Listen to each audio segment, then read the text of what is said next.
Hello everyone, tonight I'm going to talk, this is AG47 Liberty, and tonight I'm going to talk about who made more money, our great-grandparents back in 1913 or us today. Well, according to realfactbias.blogspot.com, this writer is trying to refute Ron Paul in saying that the drop in the value of the dollar, what Ron Paul is espousing, is a bunch of hogwash. In actuality, the dollar has not only kept up, but has gained in value. That's right. We're actually making more money than our great-grandparents. That's what this guy says here. So, I did a little bit of math. Now, there's two things you must consider when you compare 1913 to today. And this is something the writer he didn't even gloss over it, just totally ignored it. One, in 1913, they were paid in silver and gold. So without comparing the price of silver and gold to today and then you've missed one boat. Now, second thing this writer failed to mention was the amount of taxation. In 1913, they virtually had no taxation. Virtually no taxation. Not enough to worry about. What they made, they kept in 1913. And today, we are taxed, if you count all the federal, state, and local governments with their direct taxation, plus the regulation they enforce on us. That's a cost. The regulation is a tax. It is a cost.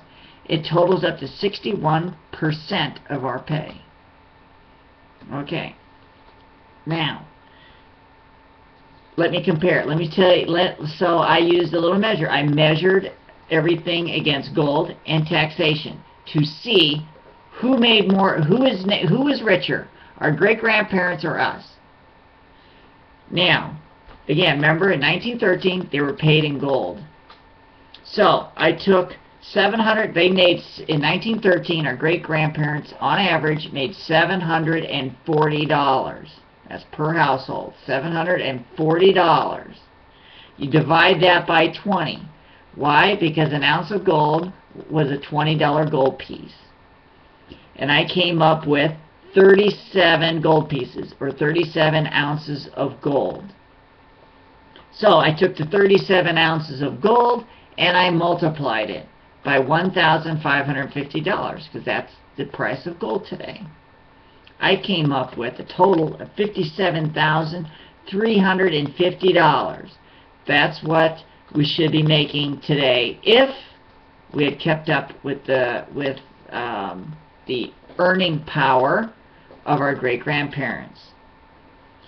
So then I took the $57,350 and I multiplied it by 0.61. That gave me $34,983. That's the 0.61 is the amount of taxation that the government demands of us and takes from us. So I subtracted that $34,983 from $57,350, and I came up with $22,367. That's what we have in real wages, is $22,367. That's after taxations and that's after the taxation. So then I divided the $22,367 by the price of gold, which is $1,550, and I came up with 14.43 ounces of gold. So then I took the 14.43 ounces of gold and multiplied it by 20, because that was the gold piece back in 1930 was a $20 gold piece. That represented 1 ounce of gold.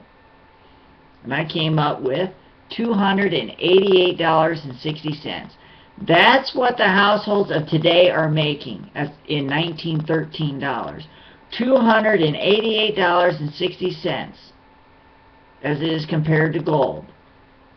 So, I have to ask you, are we better off than our great-grandparents? Obviously, no. Even if two people worked out of the house and made that, they would make some $600. A little over $600 as compared as in 1913 dollars as compared to great-grandparents who made $740. So that's why even with two people working, we are falling behind with this. And I believe the main driver to our decline in our standard of living has been taxation. It's been taxation through regulation, through direct taxes, and through inflation. Thank you very much. I hope I enlightened you. And remember, trust in God. Everyone else pays in silver.